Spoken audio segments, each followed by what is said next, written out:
Good afternoon, everyone. This is the Sacramento Housing and Redevelopment Commission meeting for Wednesday, September 17th. And we'll first,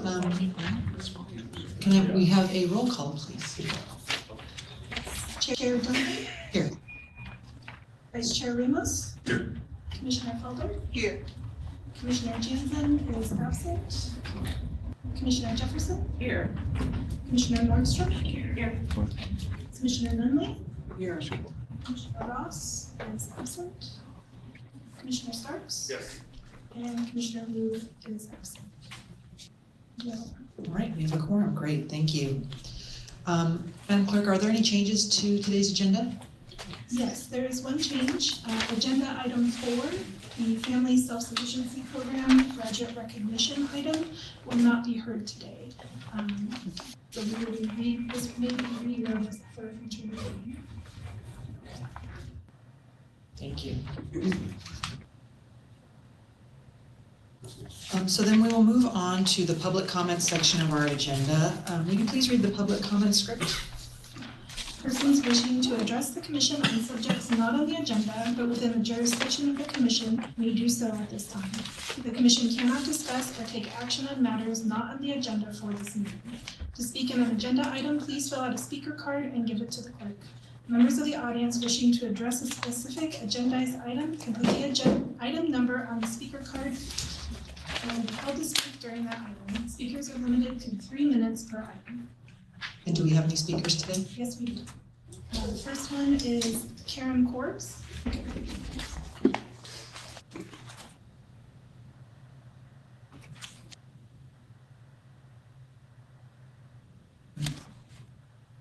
Good afternoon.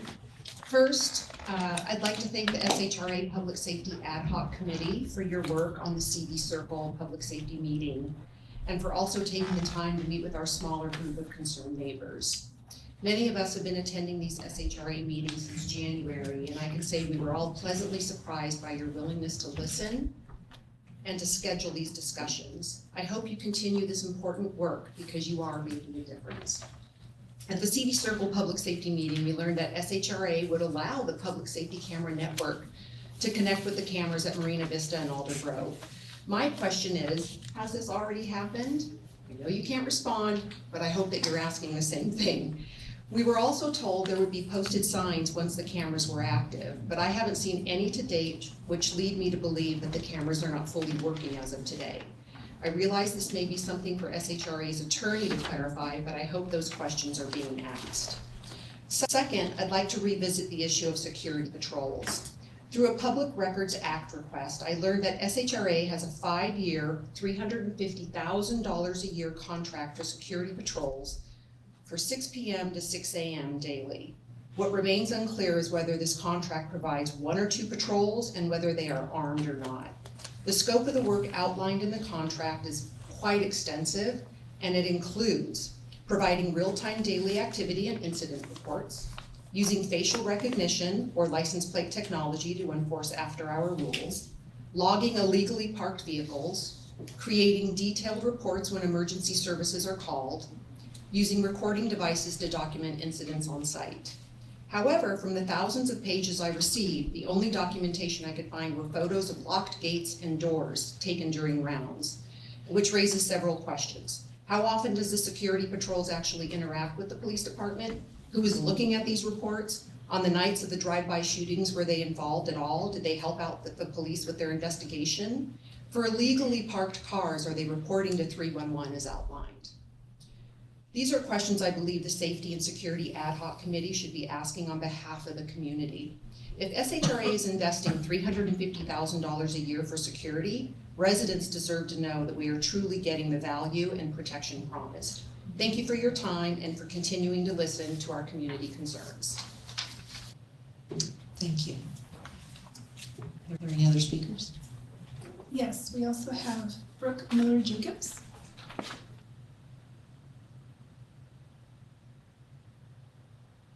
Good afternoon. Thank you, SHRA Commission, for your time this afternoon. At the end of the day, everyone just wants to go home to a safe place with their family. That's all I'm asking for. That all the residents of Marina Vista are asking for, just a safe place to live. It's been over 8 months and at least 2 drive-by shootings. And I'm still asking the same question. What has been done about the violent crime at Marina Vista and Alder Grove? It's not gonna just go away on its own. Where do we stand with FUSA system being placed on the cameras at Marina Vista? This time is of essence. When it's quiet, it makes me nervous because something's going to happen. When's the next time something is gonna happen? What has SHRA done to decrease the violent crime at this property? I mean, honestly, I'm tired of coming to these meetings. You're probably tired of hearing me. I'm tired of talking to SAC PD, to the mayor, to the board of supervisors, to our city council, to media. Tired of begging and pleading that SHRA do something.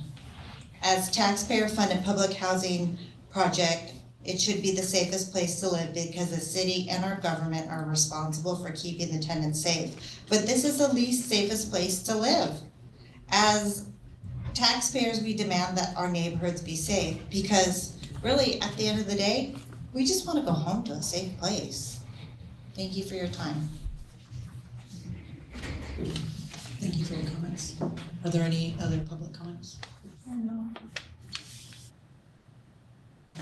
So then we will move on to the consent items on the agenda. Will you please read the consent item wording? All matters listed on consent are to be approved by one motion unless the commissioner or the public requests that separate action is taken on a specific item. So I will ask for a motion to approve the consent items. So moved. Moved by Commissioner Starks. Do I have a second? Second. Seconded by Commissioner Nunley. If there are no objections, we'll pass the motion. Hearing none, the motion passes unanimously. We'll move on to the discussion items. Madam Clerk, will you please read item number 2? Approval of the 2026 Annual Public Housing Plan for the Housing Authority of the City of Sacramento and the Housing Authority of the County of Sacramento, and a 2026 Public Housing Agency Annual Plan, admissions and continued occupancy policy, and the administrative plan to the U.S. Department of Housing and Urban Development. Any presentation from staff? Good afternoon, Chair Duncan and members of the Commission. My name is Maria Dallas, and I'm a Program Integrity Analyst with the Housing Choice Voucher Program. At the last Commission meeting on September 3rd, my colleague Renee Raborni presented the 2026 PHA Plan, Admissions and Continued Occupancy Policies, and the HCD Administrative Plan documents. The public hearing on September 3rd, 2025 ended the 45-day public comment period. The PHA received 3 comments during the period. One was a letter of support from the Resident Advisory Board. 2 was we received a comment letter for both the Housing Choice Voucher Administrative Plan and the Admissions and Continued Occupancy Plan, or ACOP, from Legal Services of Northern California. And 3, we received a public comment for the ACOP. The Housing Authority spent extensive time reviewing all of the requests. There are a couple of changes that Legal Services proposed that were agreed upon. For the admin plan, we updated the verbiage on separate agreements between owners and families. For the ACOP, the PHA agreed to add HUD regulatory language to the ACOP, stating that the rent shall be at or below 40% of the resident's monthly income. The PHA appreciates Legal Services of Northern California's recommendations to the ACOP and the admin plan. We have made an incredible amount of progress over the years updating these documents to better serve our families. The public comment for the ACOP requested emergency housing voucher clients that are losing their housing to be offered vacant units in public housing. The PHA reviewed this request and added a local preference to the ACOP to allow families losing this type of assistance to be added to the public housing waiting list, contingent upon HUD approval. The PHA requests approval of the resolution to approve today the 2026 annual plan for the Housing Authority of the City and the County of Sacramento, the Admissions and Continued Occupancy Policy, and the Housing Choice Voucher Administrative Plan, so it can be submitted to HUD. I thank you for your time. Thank you very much. Are there any questions or comments from commissioners? Commissioner Ramos. Yes, thank you. And I know we already went over a lot of this information last time, but I was reading that the Legal Services of Northern California letter and then our SHRA's response, and a lot of it made sense, and really glad to hear that their feedback was able to be incorporated. There was just one thing that I didn't quite understand, this, like what it's about, the one around the denial or termination of assistance for folks with disability, where I see that we're rejecting the suggestion from Legal Services in Northern California. I guess I just didn't quite understand the circumstances of this, that someone who has a disability, that they may be denied an extension period from their termination to consider accommodations, and they were suggesting that it should be mandatory that we give that extension to determine that, and we're saying that we should retain the discretion on whether or not to extend that. I guess I'm trying to understand what are the circumstances of a disability that we would think would not merit a review of whether there can be an accommodation.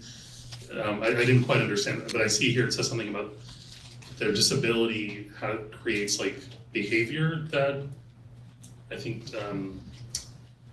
anyway, so I guess in my mind I'm thinking of like someone in a wheelchair, but it sounds like, is this someone who has like a mental situation where maybe they're acting out violently, or they're just like I'm trying to understand what's the context of this, because I read it and what they brought up sounded reasonable, but then I don't understand what the circumstances are. And of course, in a case of termination for like a recertification or something like that, of course, we always look at disability. That's not these cases.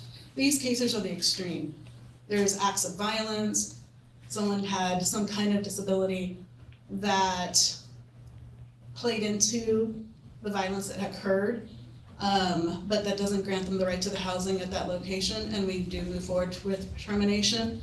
And delaying the process or endangering other tenants there in order to consider a reasonable accommodation that doesn't grant them the right to continue with housing doesn't help anybody in the situation. So where these are the extreme cases, that's all we have made, that we would move forward with termination and any type of, like most often it's extreme acts of violence. And it's gone to a whole new level at that point. Yeah, I'm gonna jump in and say we're balancing the individual rights with the threat that they may pose to the residents and other folks in public and staff. So it's that circumstance where we would jump in and move forward and move swiftly to remove that threat. But we always work with folks with disabilities, and so we need to have that discretion to balance that with public safety. Okay, thanks for the context. Any other questions or comments from commissioners? Do we have any public comments on this item? We do not. So we'll move forward with adopting a motion to adopt the resolution. Do I have a motion? Moved by Vice Chair Ramos. Do I have a second? Second by Commissioner Jefferson. If there are no objections, we will pass the motion. Hearing none, the motion passes unanimously. Thank you. Thank you. All right, item number 3. Madam Clerk, will you please read the title? Establish the Safety and Security Committee 2. Okay. So staff will provide an update. Do we have?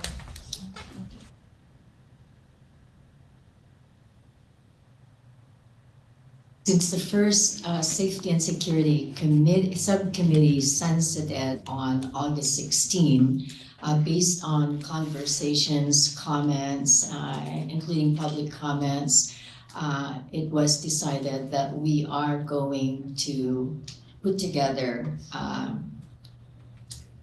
establish a Safety and Security Committee Part 2. We need to change the name again to distinguish it from the first committee. So we will need to either designate or seek volunteers for commissioners to be part of that subcommittee. Thank you. So there can be a maximum of 5 commissioners to serve on the Safety and Security Committee Part 2. So first, do we have any questions or comments from commissioners before we talk about volunteers?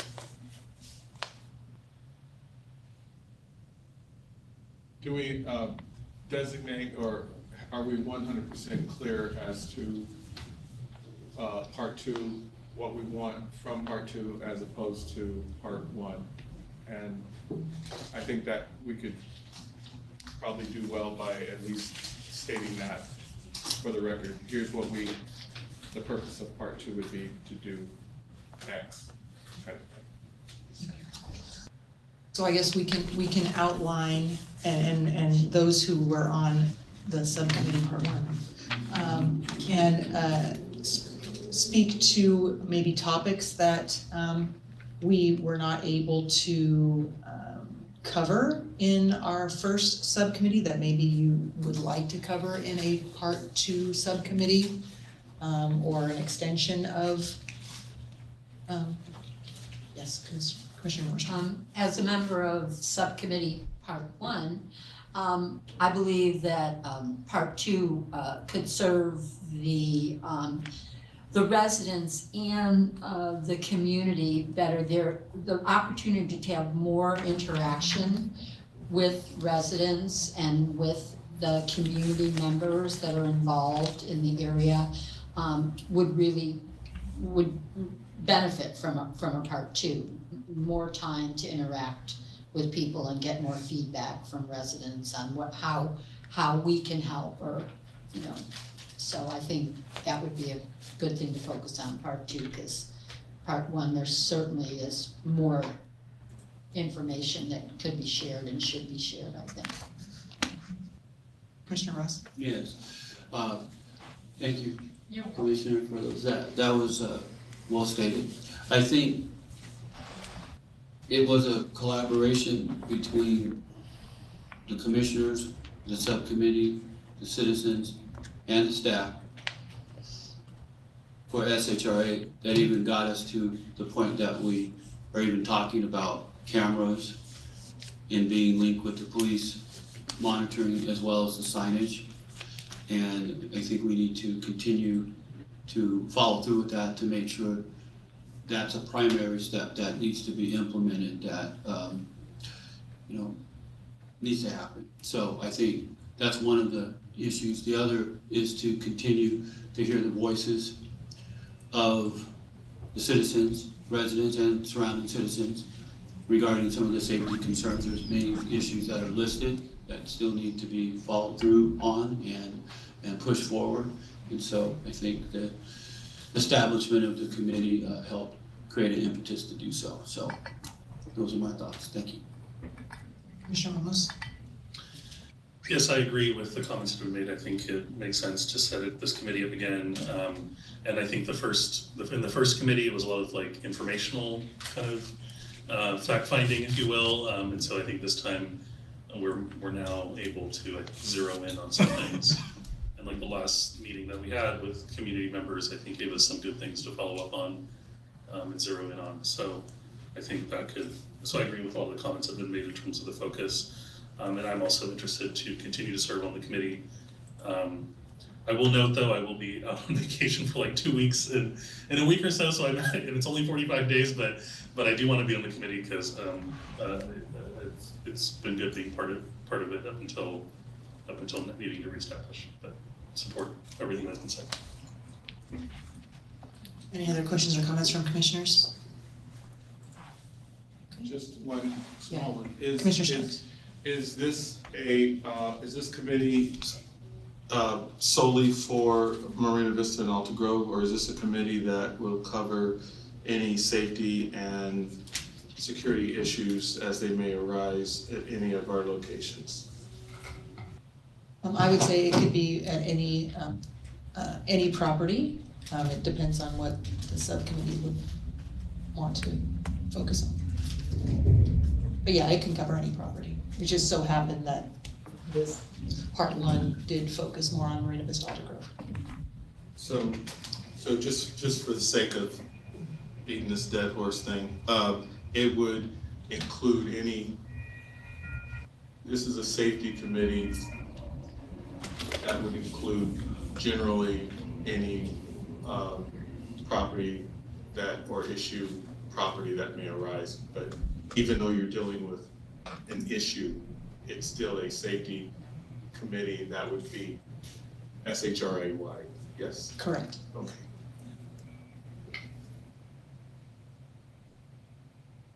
Any other questions or comments? Do we have any public comments on this item? We do not. Okay. So then, as I mentioned before, there can be a maximum of 5 commissioners to serve on the Safety and Security Subcommittee Part 2.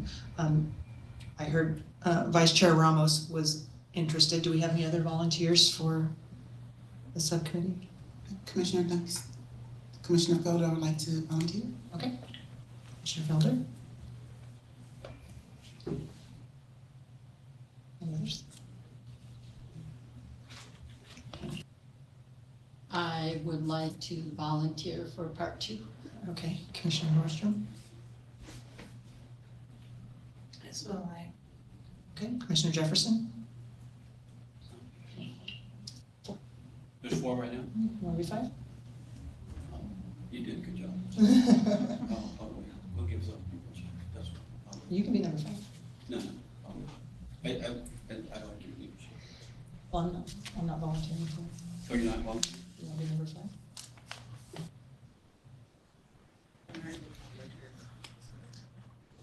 All right, Commissioner Nunley. All right, so we have 5 commissioners who are volunteering. So next, I would make the appointments of those 5 commissioners. So we have Vice Chair / Commissioner Ramos, Commissioner Felder, Nordstrom, Jefferson, and Nunley to be part of the Safety and Security Subcommittee, Part 2. So we need to make a motion to create the subcommittee with those appointed commissioners. Do I have a motion to do so? All right, moved by Vice Chair Ramos. Do we have a second? A second. Seconded by Commissioner Jefferson. So if there are no objections, we will pass the motion. Hearing none, the motion passes unanimously. Thank you, commissioners, for volunteering. Next, we have our executive director report. Good afternoon, Chair and members of the board. Just a couple of things. First of all, I'd like to welcome our new commissioner. I'm pleased to welcome Lisa Felder to the commission. City Council has appointed Commissioner Felder to seat B. We look forward to her contributions and service to our community. And I don't know if you wanted to just have a few quick words? Putting you on the spot there. Yes, thank you all folks so much for having me. I'm so excited and honored to be here. This is my first meeting and I'm just like a deer in the headlights, but thank you all so much for having me. I'm really interested and eager to start work for Sacramento. Great. Well, welcome aboard, and you jumped right on that first committee, so that's the type of people that we need to be a part of our commission, and thank you for doing that. And then I want to just take a look at an event that's coming up and celebrating a milestone for our project at Marisol Village, and it is the construction completion celebration of the Early Childhood Education Center. So long awaited, and that's also, not only is it the Early Childhood Education Center, but it's Block D. So that is wrapping up.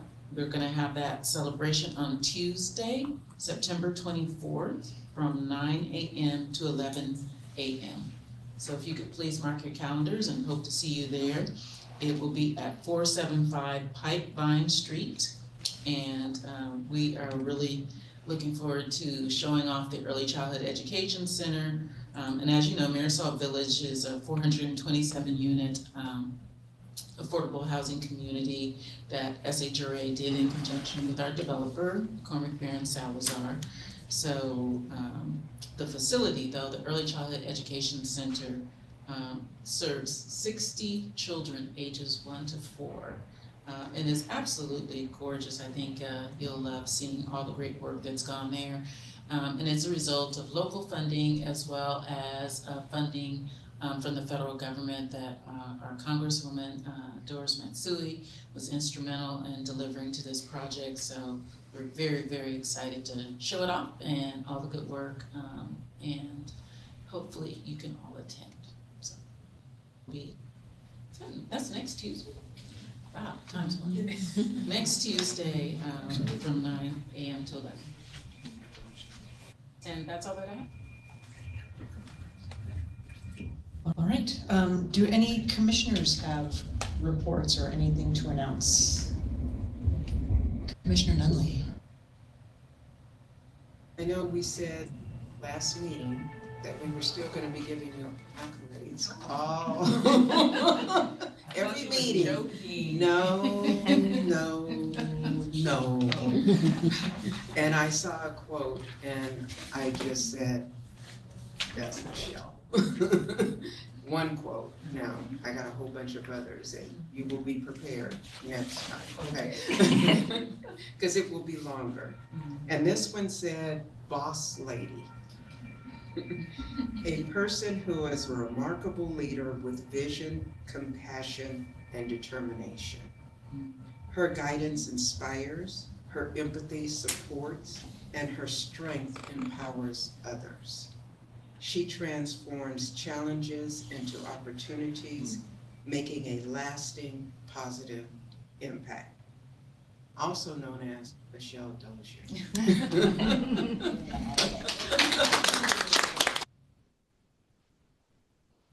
I wanted to just say thank you. I admire you so much, and it has been a joy to truly be here the whole time because your leadership is really, really powerful in a time when we need leadership and we have very weak imposter leaders going on now. So thank you so much from the bottom of my heart. And part 2 will come later. Okay. Thank you for those kind words. I really, really appreciate it. I did have an opportunity, the City Council presented a resolution yesterday. So it was very nice to hear the nice accolades, but really it's not me, it's my staff. It's all these people here. They do all the work, and just want to make sure people understand it's never one person, it's all the other people who stand behind. And without them, I couldn't do all the things that you said, so I appreciate that, and thank you very much. Spoken like a true leader. And then I forgot also to mention that the Early Childhood Education Center, there's one more thing about that. We're doing that in conjunction with SHRA. So SHRA is actually going to be the operator of the Early Childhood Education Center. So I want to make sure they get their credit because they do fantastic work in the community as well. So, thank you. Thank you. Any other? Commissioner Starks? Yes, I was just gonna, when's the last, is this the last meeting that, so one more meeting? Yeah. So, accolades. Wait for the next meeting. I mean, really, you've been swimming in a pond for a long time, and if you've had one boss, that's one thing. If you have 2 bosses, and each one of those bosses is a board of directors, that is crazy. I mean, I can just remember years ago telling, so, well, I think, they had to ask me onto the commission. They said, poor Lachelle. Right? I mean, it is a, to run a board of directors is one thing. If you've ever been executive director, you got a board of directors. But 2, and was it Kathy Cossack? Who was it? What was the lady? Who's the lady we were on the setup? She retired. Kathy. Was that Kathy? Yeah. I mean, both of you guys had a kind of JPA deal where you have to satisfy, and it's not easy. And so keeping that grace under fire is something that I've always admired about you, and I think that you know, I'd have got out the pitchfork a long time ago, and you're like, calm yourself. So it is grace under fire. So we'll see you next week. All right, more later. Thank you, thank you. Any other comments from commissioners? Commissioner Ramos. So the next meeting, I will actually be out of the country, so unfortunately I will not be able to join. And I think it's just too many time zone differences to come in virtually. So this will likely be the last meeting that we will both be here, at least in these capacities. To take some time away from coming to these meetings after you retire. We don't. Down here on public comment, I'll be showing. Well, again, having been here now 3 years, it's been a pleasure getting to know you, getting to see the great work that the staff does under your leadership. And I mean, speaking of public comment and the questions that you've raised, you've always had a tactfulness and a grace in how you address sometimes issues that can be very a little intense, a little spicy. And I think that just goes to show your leadership and your ability to, I think, communicate the work that the agency's doing and really bring us along, because we're not experts up here. And so really I've just appreciated the past few years being here and getting to see your leadership, and looking forward to whatever the next chapter looks like in terms of leadership here, and also hearing about the wonderful things that you're gonna move on to in the next chapter of your life. So. What time zone will you be in? I'll be in Europe, so it'll be like 9 hours ahead. Yeah. So I'm like, I don't know if I want to zoom in for that. But so, Well, surely enjoy your vacation, and I just have truly appreciated working with you over the past 3 years and all your contributions to the commission. Phenomenal. Thank you. Thank you. Anything else from commissioners? Okay. Welcome, Commissioner Felder. Glad to have you aboard. Commissioner Ross. Yeah, so I'll wait till the next meeting to give more accolades, but I spent some time last meeting, so I don't want to be the repeat. But anyway, continued congrats, and wanted to say that. For Marisol Village, I will not be able to attend the completion of the project. I did go to the first one, I think. There may have been more than one, but if there wasn't one, I was at the first one when the garden was there and so forth. So it is an outstanding facility. I've been out there another time just on my own. I was looking for the culinary, because I wanted to taste some of the food, but it was on the wrong day. So I missed that. But anyway, I'll try again one of these days. But it is really an impressive facility, and testament to your work and everyone else as far as the staff's work and the collaboration, collective impact that it took to get that going. So anyway, I wanted to say well done. I hope we can do more like that again. I won't be able to be there, so my regrets. But thank you again for your service, continued service. You're not done yet, but thank you for that. And if you haven't seen Marisol Village, you should go check it out. It's really nice. That wraps it up. There's no other business, so I will adjourn this meeting. Thank you.